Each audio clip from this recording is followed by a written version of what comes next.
હર હર મહાદેવ। કેમ છો તમે બધા? તો શીલુ ગોયલ વ્લોગ્સમાં તમારું સ્વાગત છે। તો આજે હું મલાઈમાંથી ઘી બનાવવાની છું। તો આપણે હાલો હવે શરૂઆત કરીએ। જુઓ અમે 10 દિવસની મલાઈ છે એ ભેગી કરેલી છે। પહેલાં જે મેં વિડીયો બનાવેલો હતો ને એ મેં મલાઈ ભેગી કરી અને સાંજે મેં મેળવી દીધું હતું અને સવારે પછી મેં માખણ ઉતારીને ઘી બનાવ્યું હતું। પણ આ વખતે હું ડાયરેક્ટ જ આ મલાઈ છે કે નહીં એ ભેગી કરેલી છે। માખણમાંથી ઘી બનાવવું હોય તોય બની જાય છે। તો આપણે હવે ઘી આ રીતે બનાવવાનું છે। આ રીતે પણ તમારે ઘી બની જાય।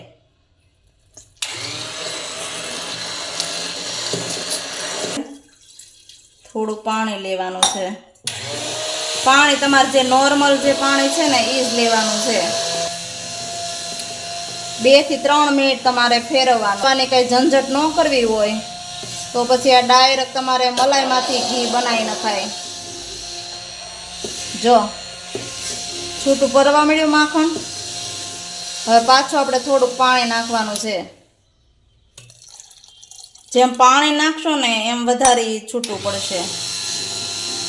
દેશી રીતે દેશી સ્ટાઇલમાં જુઓ આ માખણ તમારે એમ નામ ખાવું હોય ને તો એ રોટલા ભાખરી એની હારે તમારે ખાઈ શકાય। બાળકોને ખાવું હોય નાનું આપણે દેશી અને શુદ્ધ ઘરનું ઘી હવે તૈયાર થઈ જશે।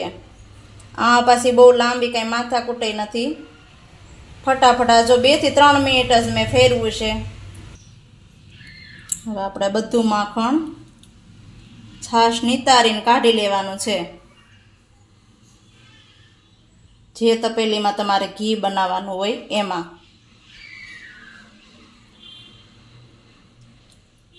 છાશ નિતારી લેવાય।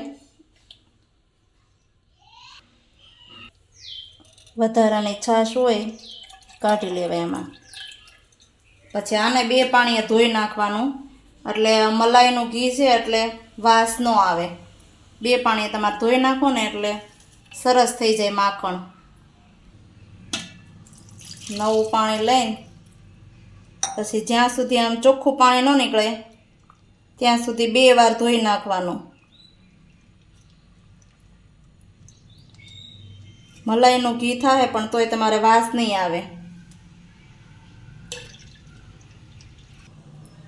જો ચોખ્ખું પાણી થઈ ગયું। બસ 2 વાર જ ધોવાનું।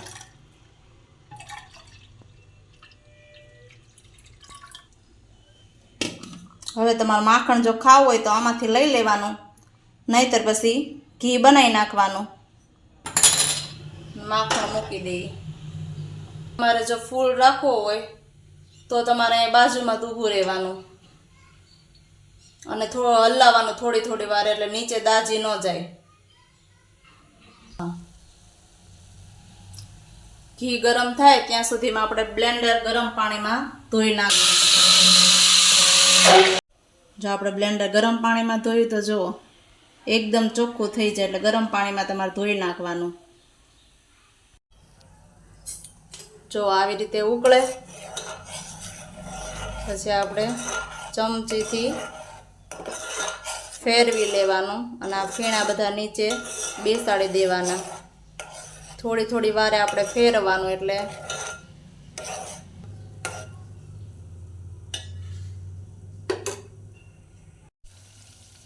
જો 2 થી 3 મિનિટમાં આપણું ઘી હવે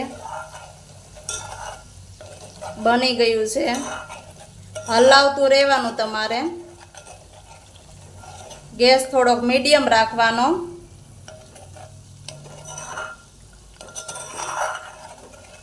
એટલે દાજે નહીં થઈ જાય। એટલે આપણું ઘી હવે તૈયાર થઈ ગયું છે। જો મલાઈમાંથી પણ કેટલું સરસ ઘી બન્યું।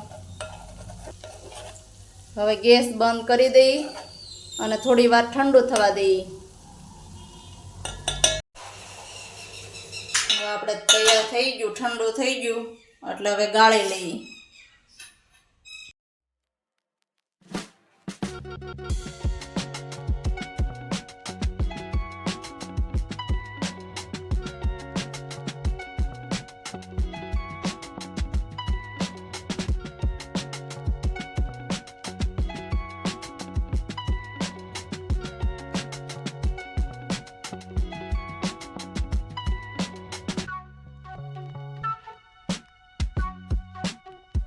જુઓ ગીર ગાયનું દેશી ઘી કેટલું સરસ પીળું ઘી તૈયાર થઈ ગયું છે અને ડાયરેક્ટ મેં મલાઈમાંથી જ ઘી બનાવેલું છે. તો ઘી બનાવવાની પદ્ધતિ તમને કેવી લાગી એ મને કોમેન્ટમાં જરૂર કહેજો. લાઈક કરો અને શેર કરો. સબસ્ક્રાઈબ કરવાનું નહીં ભૂલતા. મહાદેવ.